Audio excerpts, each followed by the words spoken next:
Morning everyone. As you all know, we are discussing the chapter water, and today's topic is what happens if it does not rain for a long time. Can you imagine what would happen if it does not rain in the region for a year or more? क्या बेटा आपने कभी ऐसा सोचा है कि क्योंकि कोई ऐसा रीजन हो जहाँ पर एक साल या उससे ज़्यादा टाइम तक रेन ना हो, तो वहाँ पर क्या इफ़ेक्ट पड़ेंगे? क्या आपने कभी सोचा है? नहीं। तो अगर कोई ऐसा एरिया जहाँ पर एक साल तक रेन ना हो रही हो या उससे ज़्यादा टाइम तक रेन ना हो रही हो, तो वहाँ की जो सॉइल है वो क्या होएगी, वो अपना वाटर लूज़ करती रहेगी इवेपोरेशन के थ्रू एंड ट्रांसपिरेशन के थ्रू। ठीक है। और ये जो वाटर होगा ये इवेपोरेट होकर क्लाउड्स तक तो चला जाएगा, लेकिन वापस नहीं आएगा, जिससे जो सॉइल है वो ड्राई होती जाएगी। ठीक है। और जो लेवल है पॉन्ड्स में, वेल्स में वाटर का, वो भी क्या होता है, डाउन जाता जाएगा, जिससे ये होगा कि जो ग्राउंड वाटर है वो क्या बिल्कुल कम हो जाएगा और उस जगह पर ड्राउट यानी कि सूखा पड़ जाएगा। In drought conditions it is difficult to get food and water. और जहाँ पर ड्राउट पड़ता है उन जगहों पे खाना और फॉडर मिलना, यानी कि अपने लिए फूड और एनिमल्स के लिए फॉडर मिलना पॉसिबल नहीं हो पाता है। बहुत डिफ़िकल्ट होता है उन लोगों के लिए ऐसी जगह सर्वाइव करना। You might have heard about drought occurring in some parts of the country और द वर्ल्ड। और आपने ऐसा सुना भी होगा न्यूज़पेपर में या फिर आर्टिकल्स में, कहीं ना कहीं पढ़ा भी होगा कि जो ड्राउट्स हैं, ठीक है, वो आपकी कंट्रीज़ में भी पड़ते हैं और हमारी कंट्री के अलावा ऐसे बहुत सारी कंट्रीज़ हैं जहाँ पर ये ड्राउट्स पड़ते हैं, यानी कि सूखा पड़ता है। Are you aware of the difficulties face by the people living in these areas? क्या आपने कभी उन लोगों के बारे में सोचा है जो इन डिफ़िकल्टीज़ को फेस करते हैं? What happens to the animals and the vegetation in this region? और आपने कभी ये सोचा है कि वहाँ पर रहने वाले जो एनिमल्स हैं, ठीक है, जो वहाँ की वेजिटेशन है, जो मतलब प्लांट्स वगैरह जो वहाँ ग्रो करते हैं, उनका क्या हाल होता होगा? Try and find out these by talking to your parents and neighbors and by reading about it from newspaper and magazine। और तो आपने बेटा इसका क्या करना है, आपने फाइंड आउट करना है कि अगर कहीं पे सूखा पड़ रहा है तो वहाँ के एनिमल्स पर, प्लांट्स पर, ह्यूमन बींग्स पर क्या इफेक्ट पड़ रहा है। ठीक है, आप इसकी हेल्प किसी न्यूज़पेपर से, मैगजीन से भी ले सकते हैं। और यही आज का आपका होमवर्क है। How can we conserve water?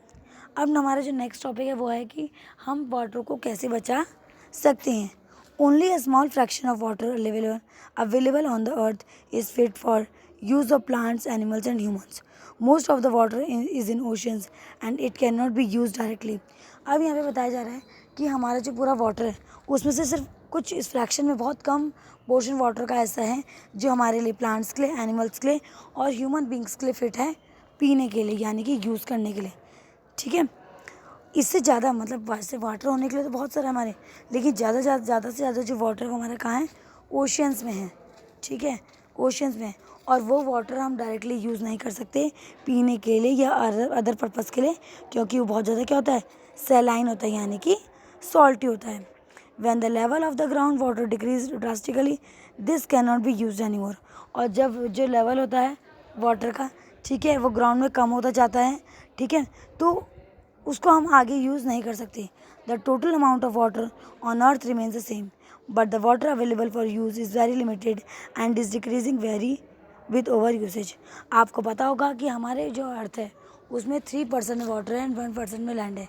इतना वाटर होने के बावजूद भी हमारे पास ओनली जो फ्रेश वाटर, जो पीने लायक पानी है, वो बहुत ही कम अमाउंट में है, बहुत ही कम अमाउंट में है और बहुत लिमिटेड क्वान्टिटी में है। The demand for water is increasing day by day. The number of people using water increasing with rising population. In many cities, long quicks. Also, more and more water is being used for producing food by the industries. और आपको पता होगा कि जिस हिसाब से जनसंख्या बढ़ रही है, पॉपुलेशन इंक्रीज कर रही है, उसी तरीके से पानी की जो डिमांड है वो भी क्या होती जा रही है, डे टू डे बढ़ती जा रही है। और सिटीज़ में अगर हम देखें तो वहाँ पे जो इंडस्ट्रीज़ वगैरह हैं वहाँ पे भी वाटर का यूज़ होता है अलग अलग वर्क को करने के लिए। These factors are leading to shortage of water in many parts of the world. और इन्हीं की वजह से क्या होता है, ये जो पानी की कमी है वो हो रही है। However it is very important that water is used carefully. We should take care not to waste water। ठीक है, इसलिए हमारे लिए बहुत ज़रूरी है कि हम वाटर को बचाएं, क्योंकि वाटर हमारे लिए बहुत एक इम्पॉर्टेंट बेसिक नीड है।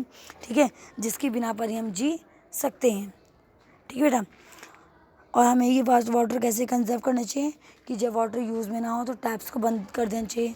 जैसे हम ब्रश कर रहे हैं या फेस धो रहे हैं, ठीक है, या फिर हाथों को धो रहे हैं, तो उस टाइम पे हम क्या करें, जो टैप्स हैं उनको बंद रखें, ठीक है। रेन वाटर हार्वेस्टिंग जैसी टेक्निक को अपनाएं। अब नेक्स्ट टॉपिक जो हमारा है वो है rain water harvesting. One way of increasing the availability of water is to collect rainwater and store it for later use. Collecting rainwater in this way is called rainwater harvesting. सबसे अच्छा तरीका जिससे हम वाटर की availability को बढ़ा सकते हैं वो है रेन वाटर हार्वेस्टिंग। इस टेक्निक में क्या करते हैं बेटा, रेन के वाटर को हम कलेक्ट करते हैं, ठीक है, और फ्यूचर में उसे यूज़ करते हैं। और जो टेक्निक है उसको हमने नाम दिया है rain water harvesting. The basic idea behind rain water harvesting is catch water where it falls. इसका बेसिक आइडिया ये है कि जहाँ भी पानी पड़े उसे बचा लो।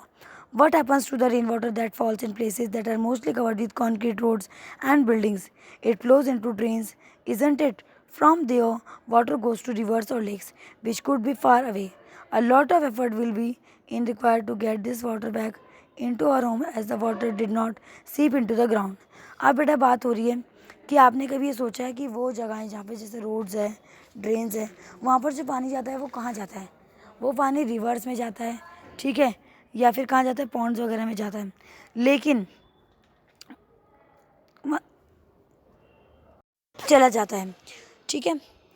बहुत सारा एफर्ट लगा कर भी हम इस पानी को वापस नहीं ला सकते हैं, जो सीप हो जाता है ग्राउंड में, ठीक है। और कई बार ऐसा होता है, आपने रेनी सीजन में देखा होगा कि जो सॉइल है वो भी एक अमाउंट है, एक लिमिटेड टाइम पीरियड तक ही वाटर को अपने अंदर एब्जॉर्ब कर सकती है, जिसके साथ जितनी उसकी लिमिट होगी, उसके आगे वो उसको एब्जॉर्ब नहीं कर सकती है। Hair to techniques of rain water harvesting. यहाँ पे आपको दो रेन वाटर हार्वेस्टिंग की टेक्निक्स के बारे में बताया गया है। पहली है roof top rain water harvesting. सबसे पहले कि रूफ टॉप में जो रेन वाटर होता है उसको हार्वेस्ट करना। In this system the rain water is collected from the roof top to the storage tank through the pipes. This water में contain soil from the roof and need filtrating before it is used.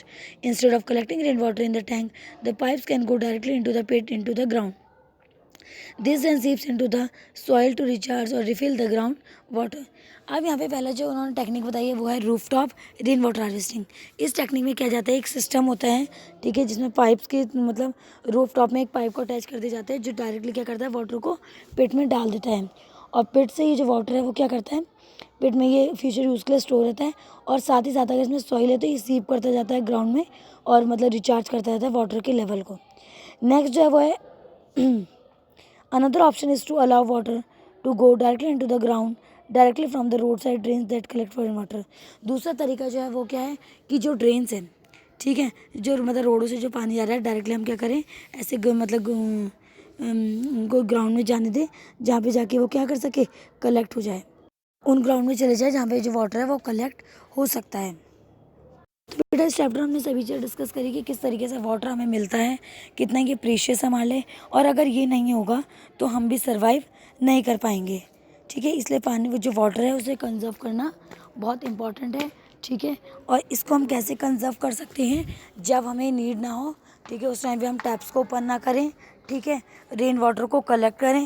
And इसके अलावा जो हमारा kitchen का जो पानी है उसको हम कहाँ डालें, किचन का जो पानी है उसको हम गार्डन्स वगैरह में यूज़ कर सकते हैं। जो कपड़े धोए का पानी है, इस तरीके से उसको हम क्या कर सकते हैं, अपनी जो फील्ड्स है जहाँ पे हमने वेजिटेबल्स वगैरह उगाई हैं वहाँ पर हम उसे यूज़ कर सकते हैं। तो जो वाटर है वो हमारी बहुत इंपॉर्टेंट बेसिक नीड है।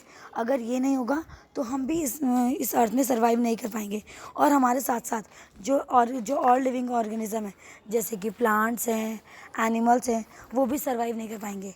क्योंकि अगर जब वाटर होगा तभी क्या होगा, तभी प्लांट्स उसे यूज़ करके खाना बना पाएंगे हमारे लिए, और तब हम उसे खा पाएंगे, ठीक है। इसके अलावा अगर एनिमल्स की बात करें तो एनिमल्स के लिए भी वाटर क्या है, बहुत ज़्यादा इम्पॉर्टेंट है, ठीक है। क्योंकि वाटर के बिना हम क्या नहीं कर सकते, सर्वाइव नहीं कर सकते। और साथ साथ एनिमल्स, अगर उन्हें वाटर नहीं मिलेगा तो क्या हो जाएंगे, वो मर जाएंगे। तो सबसे इम्पोर्टेंट क्या है, हमारे लिए वाटर को कंजर्व करना। और आपने जैसे स्लोगन्स भी देखे होंगे, सेव वाटर, तो ये क्यों किए जाते हैं, क्या, ताकि हम वाटर को बचा सकें। Okay okay, that's all for today. Thank you everyone.